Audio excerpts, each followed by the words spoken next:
लिखते हैं। हर राजकुमारी की कहानी महलों, रेशम और सोने से नहीं लिखी जाती। कुछ कहानियां अंधेरों में जन्म लेती हैं, जहां उम्मीद सिर्फ एक टूटते तारे में छुपी होती है। यह है राजकुमारी तारा की दास्तान। एक श्राप, एक रहस्य और एक ऐसा सफर जो तय करेगा क्या किस्मत वाकई बदल सकती है। बहुत समय पहले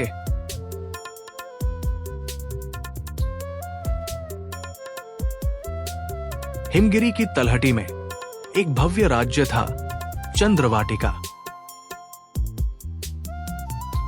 जहां रानी चंद्रकला अपनी बुद्धिमत्ता और सौंदर्य से जानी जाती थी और उनकी पुत्री तारा चांद की तरह निर्मल और तारे जैसी तेजस्वी थी।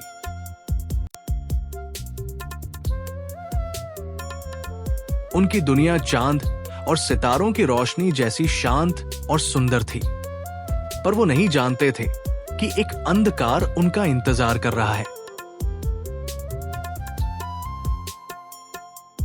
चंद्रवाटिका का दरबार, जहां शांति थी, वैभव था, लेकिन एक अनदेखा अंधकार धीरे धीरे पास आ रहा था।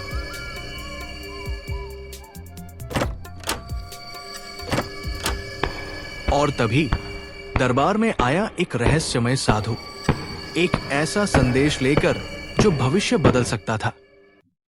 रानी चंद्रकला, तुम्हारी पूर्वजों की एक भूल के कारण यह महल एक श्राप के साए में है। साधु की बातों से महल में बेचैनी फैल गई। जब राजकुमारी 16वें वसंत में कदम रखेगी, महल पर अंधकार का साया छा जाएगा।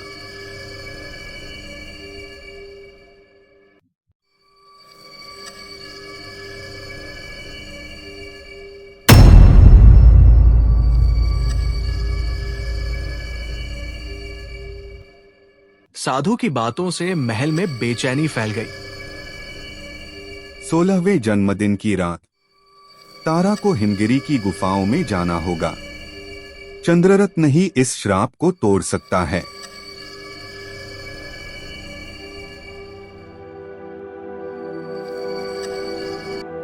रानी चंद्रकला चांद की रोशनी में अपने डर को छुपाती खड़ी थी, दिल में गहराता तूफान लिए। उनकी आंखों में चिंता की परछाइयां झलकने लगी। आने वाले संकट की आशंका से मन कांप उठा। अपने कलेजे के टुकड़े को अंधकार से बचाने की चिंता रानी को भीतर ही भीतर तोड़ रही थी। रानी तारा की कलाई पर रक्षा सूत्र बांधती है और उसी चांदनी में एक मां ने अपनी बेटी को विदा करने का साहस संजोया।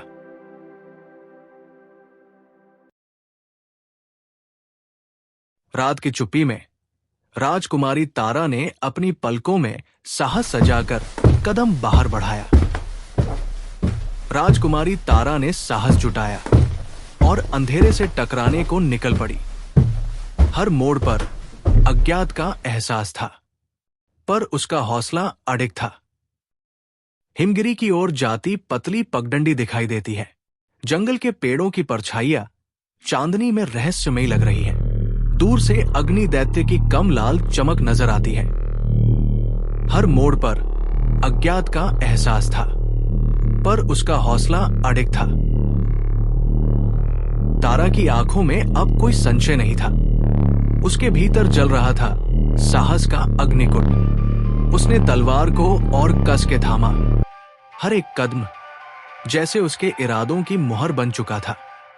और तभी अंधेरे के बीच से सामने उभरा अग्नि दैत्य। हे निडर राजकुमारी, मैं तुम्हारे साहस से प्रभावित हूं। तुम्हारी रक्षा करूंगा। तारा और अग्नि दैत्य अब आमने सामने थे। उसकी आंखों में न डर था, न संशय, बल्कि आत्मविश्वास की एक चमक थी। और सामने राक्षस की आंखों में था आश्चर्य, मानो पहली बार किसी ने उसे चुनौती दी हो। चांदनी से सजा रास्ता और पीछे चमकती बर्फीली चोटियां। इस क्षण तारा सिर्फ एक लड़की नहीं थी, वो बन चुकी थी अंधकार के सामने खड़ी एक वीरांगना। तारा अब आगे बढ़ती है, घना जादुई जंगल जहां पेड़ों से नीली रोशनी टपक रही थी, और तारा अपने रास्ते पर निडरता से आगे बढ़ रही थी। तभी आकाश से गिरी एक दिव्य चमक। एक चिड़िया जिसकी 7 रंगों की पंखों से रोशनी फूट रही थी। राजकुमारी तारा, तुम्हारा मार्ग कठिन है, लेकिन अब चंद्ररत्न की राह तुम्हारे सामने खुलेगी। उस चिड़िया ने अपने पंख फैलाए और 7 रंगों की रोशनी जंगल में बिखर गई। जैसे ही उजाले ने रास्ता बनाया, उसके अंतिम छोर पर प्रकट हुई हिमगिरी की रहस्यमयी गुफाएं। तारा ने देखा और उसके होठों पर एक शांत मुस्कान खिल गई। सच्चे हृदय को सदा रास्ता मिलता है। तारा अब उस जादुई रास्ते पर चल पड़ी। सब पंखी चिड़िया उसके सिर के ऊपर उड़ती रही। रास्ते के दोनों ओर खिले जादुई फूल, और ऊपर चांद और तारे पहले से कहीं ज्यादा उज्जवल हो उठे। चलते चलते तारा एक गुफा तक पहुंचती है और अंदर जाने लगती है। और यहां महल में अंधेरे की परछाइयां महल पर गहराने लगी थी।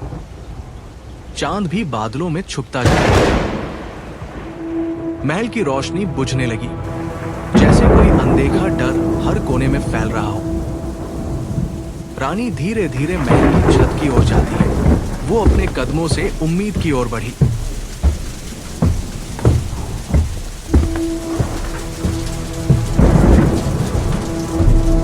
रानी छत पर पहुंचकर चांद की दिशा में हाथ जोड़ती है।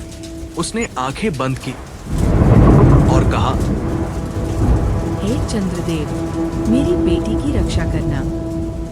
चंद्रमा ने भी मानो उसकी पुकार सुनी और उम्मीद की एक किरण झलक पड़ी।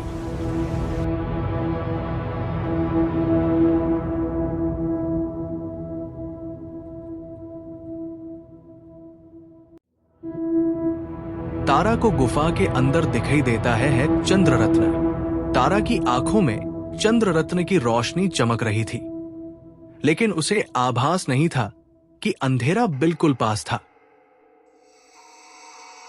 तारा रतन उठाने जाती है, तभी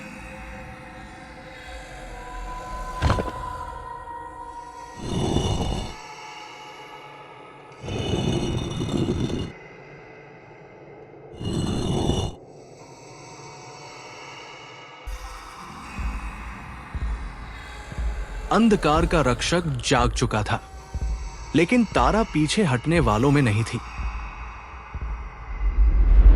तारा ने तलवार निकाली और चंद्ररत्न की दिव्य रोशनी उस तलवार में समा गई। अब वो सिर्फ एक शस्त्र नहीं, एक प्रकाश की किरण बन चुकी थी। राक्षस आगे बढ़ा, काले जादू की आंधी लेकर, लेकिन तारा डरी नहीं। उसने पलटकर वार किया। एक तेज निर्णायक प्रहार, और अंधकार का रक्षक धुएं में विलीन हो गया। थकी थी तारा, मगर उसकी आंखों में जीत की चमक थी। नीचे चमकता चंद्ररत्न और गुफा में लौटी रोशनी। अंधेरे का अंत हुआ। अब चांद फिर से चमकेगा और तारा का नाम अमर होगा।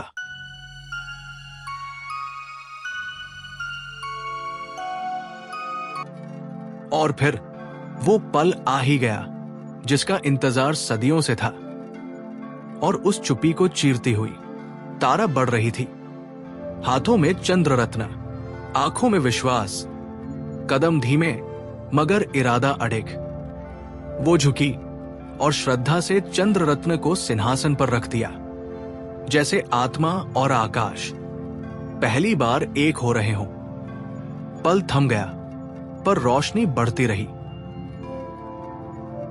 अचानक आकाश फट पड़ा और चांद की धाराओं ने पूरे महल को धो डाला। सदियों से सोई दीवारें रोशनी में नहाने लगी और वर्षों पुराना श्राप धीरे धीरे चुपचाप टूटने लगा। काली धुंध पीछे हटने लगी, जैसे अंधकार ने खुद अपनी हार स्वीकार कर ली हो। चारों ओर शांति का आलोक फैल गया था। आकाश में चंद्र रत्न की रोशनी बिखर गई थी, सितारे टिमटिमा रहे थे और जादू अब हवा में घुल चुका था। श्राप टूट चुका था और तारा के हाथों एक नई सुबह ने जन्म लिया था। तेज चांदनी में नहाए उस महल की छत पर एक मां अपनी बेटी की ओर दौड़ी और वर्षों की चिंता एक पल में गले लग गई। तू ही मेरी सच्ची वीरांगना है, तारा। तारा की आंखों में चमक थे, आंसू नहीं। जीत की रोशनी थी। रानी ने उसका हाथ थामा और सबके सामने उसे वीरांगना घोषित किया। और फिर महल के आंगन में दीप जलने लगे। हर दीवार, हर दरवाजा जैसे नई कहानी कहने को तैयार था। संगीत की पहली धुन पर नृत्य शुरू हुआ, पारंपरिक, पावन, चंद्राभा से प्रेरित। महल रोशनी में नहा चुका था। बच्चे फूलों से खेल रहे थे और वयस्क नृत्य में झूम रहे थे। तारा और रानी एक साथ खड़ी थी, मुस्कुराते हुए चांद की ओर निहारती हुई। चंद्रोत्सव की शुरुआत हुई थी, लेकिन ये तो बस एक शुरुआत थी, एक नई गाथा की